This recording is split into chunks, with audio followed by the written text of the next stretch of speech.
नमस्कार दोस्तों, आइए बात करते हैं नई शिक्षा नीति 2020 की। 29 जुलाई 2020 को प्रधानमंत्री श्री नरेंद्र मोदी की अध्यक्षता में भारतीय कैबिनेट ने नई शिक्षा नीति को मंजूरी प्रदान की। इसे समझने के लिए हम दो भागों में बांटते हैं। प्रथम स्कूली शिक्षा, दूसरी उच्च शिक्षा। चाहे आप विद्यार्थी हैं या अभिभावक हैं, यह हमारे लिए सभी के लिए समझना बहुत जरूरी है कि नई शिक्षा नीति क्या है। आइए बात करते हैं स्कूली शिक्षा में किए गए बदलावों पर। पहले स्कूली शिक्षा 10+2 पर आधारित होती थी, जिसका सीधा सीधा अर्थ होता था स्कूलिंग के अंदर 12 वर्ष की शिक्षा।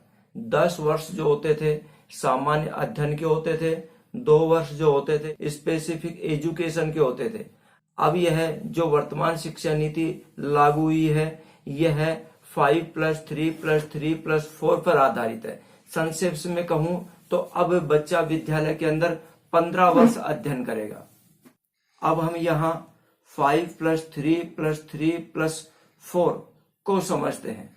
पहले बात करते हैं हम 5 की। तो इसका अर्थ है कि बच्चा प्रथम 5 वर्ष अध्ययन करेगा, तो उसमें से प्रथम के जो 3 वर्ष हैं वह आंगनबाड़ी के अंदर अध्ययन करेगा। उसे हम प्री प्राइमरी स्टेज कहेंगे। उसके बाद में 2 साल बचते हैं तो वह बच्चा उसके अंदर फर्स्ट और सेकंड क्लास पास करेगा। यहाँ पर बच्चा खेलेगा, कूदेगा, तोड़ेगा, उसे किसी प्रकार के तनाव का सामना नहीं करना होगा, कोई एग्जाम नहीं। अब नेक्स्ट स्टेज की बात करते हैं 3 की। तो यहाँ बच्चा 3rd, 4th, 5th class pass करेगा। अगले स्टेज की बात करते हैं 3 की।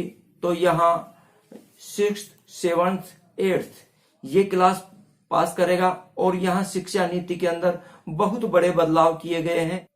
5+3+3+4 की अंतिम जो स्टेज है 4 वर्षीय, उसके अंदर बच्चा 9th, 10th, 11th, 12th ये कक्षाएं पास करेगा। यहाँ भी आमूलचूल परिवर्तन किए गए हैं, जिसका अपन आगे विस्तार से अध्ययन करेंगे। अब हम बात करते हैं 5+3+3+4 की मुख्य विशेषताओं की। अब बच्चा कक्षा 6 से ही व्यावसायिक शिक्षा की ओर बढ़ेगा, जैसे कढ़ाई, सिलाई, बुनाई, गार्डनिंग, इन विषयों की ओर पढ़ेगा। कक्षा 6 से ही बच्चे की इंटर्नशिप शुरू होगी। यह शिक्षा नीति बच्चे को 5वीं क्लास तक मातृभाषा में पढ़ाने की अनुशंसा करती है, परंतु यह मैंडेटरी नहीं होगा। 10th and 12th board exam will be continue, but उनकी अहमियत को कम कर दिया जाएगा। उनके साथ में जो सह शैक्षिक गतिविधियां हैं, उन गतिविधियों के का भी मूल्यांकन जोड़ा जाएगा। साथियों, इस शिक्षा नीति के अंदर बेहतरीन बदलाव किए गए हैं। अब बोर्ड एग्जाम साल में 2 बार होंगे और विद्यार्थी उस एग्जाम को एक्सेप्ट करेगा या उसको रख सकता है जिसमें उसके अधिक नंबर होंगे। अब अंकों के साथ साथ क्षमताएं व अन्य योग्यताओं को भी परिणाम में शामिल किया जाएगा।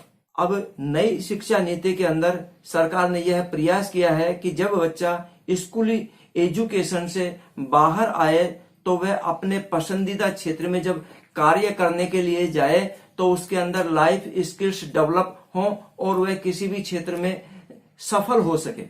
इस शिक्षा नीति में एक और अच्छा परिवर्तन किया गया है।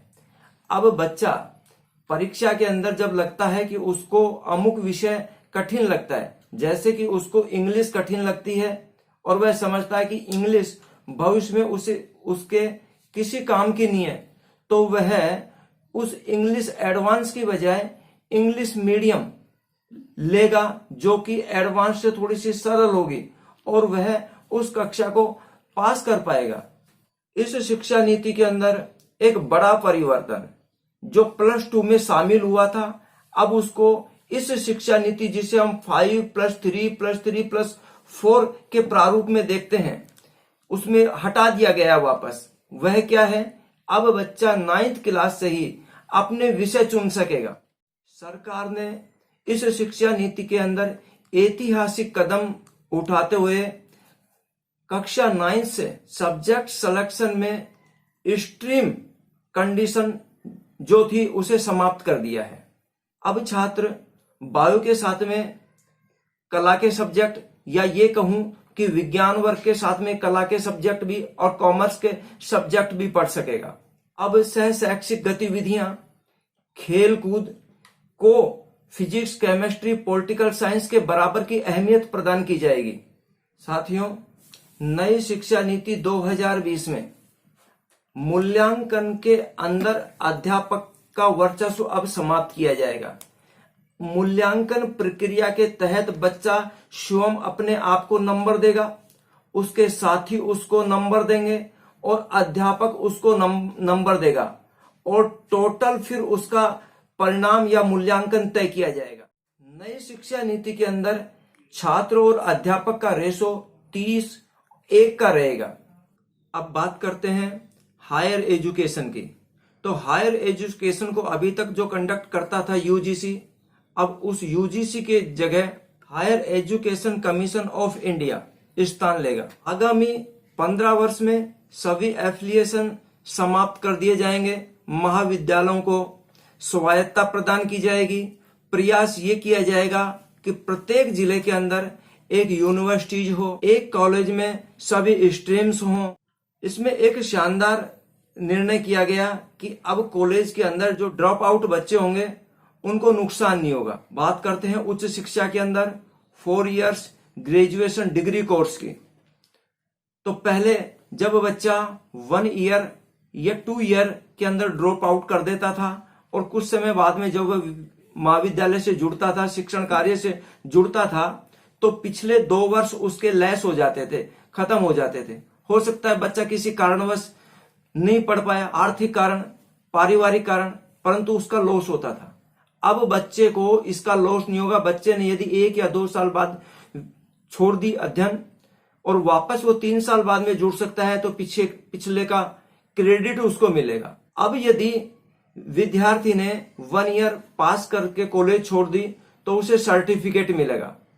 यदि अब विद्यार्थी ने 2 इयर्स क्लियर करके पास करके कॉलेज छोड़ी है तो उसे एडवांस सर्टिफिकेट मिलेगा। यदि विद्यार्थी ने 3 इयर्स कंप्लीट करके छोड़ा है तो उसको 3 इयर्स डिग्री मिलेगी। यदि विद्यार्थी ने 4 इयर्स कंप्लीट कर लिए कॉलेज के अंदर तो उसे डिग्री विद रिसर्च मिलेगी। इसके बाद में यदि विद्यार्थी पोस्ट ग्रेजुएशन के लिए जाता है तो उसे 1 ईयर के अंदर पोस्ट ग्रेजुएशन की डिग्री मिलेगी। अब आप कल्पना कीजिए कि आपने डिग्री करके और ब्रेक कर दिया, छोड़ दिया। इसके बाद में आप जाते हैं पोस्ट ग्रेजुएशन के लिए, तो आपकी स्थिति क्या होगी?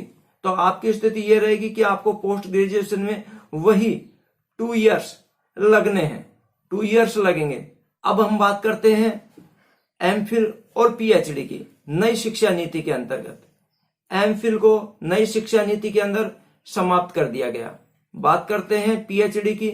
मित्रों, पीएचडी पूर्व में भी 4 साल की हुआ करती थी, वर्तमान में भी पीएचडी 4 साल की होगी। नई शिक्षा नीति जो है एक बेहतरीन कंसेप्ट के साथ में आई है। इस शिक्षा नीति के अंतर्गत जो ब्रेकर थे उन ब्रेकरों को हटाया गया है। सभी को सुगम अवसर प्रोवाइड करवाए गए हैं कि वो एजुकेशन प्राप्त कर सके। मित्रों, यदि आपको मेरा काम अच्छा लगता है तो वीडियो को लाइक करें, चैनल को सब्सक्राइब करें और शेयर करें, जिससे और भी लाभान्वित हो सके। नमस्कार, धन्यवाद।